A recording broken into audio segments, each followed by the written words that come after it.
Ko imam že Matjaža Nemca v studiu, sem rekel, da ga bom izkoristil za eno vprašanje. Pa ne mi politično odgovarjati, lepo prosim, ampak iskreno. Želim iskren odgovor. Ja, bom. Ja. Zdaj ne bom vprašal, kaj si politiki mislite o Slovenki, ki kandidira za prvo damo Združenih držav Amerike, Melanie Knauss. Zelo dobra promocija za Slovenijo. Zelo dobra promocija za Slovenijo.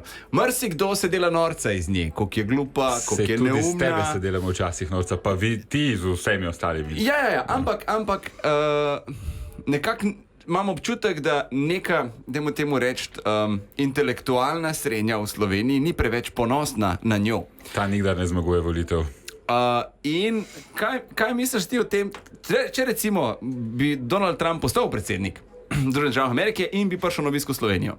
Misliš, da bi te isti ljudje, ki danes pluvajo po njej, da bi Melanie lezli v rad? Že kot človek naredi funkcijo, ne funkcija človeka, tako da vse zavisi od oportunizma takratnega, ampak jaz mislim, v vsakem primeru, če bi prišel, bi to bilo veliko, veliko dobro za promocijo Slovenije.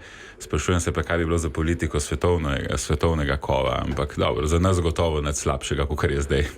Hvala za odgovor. Radio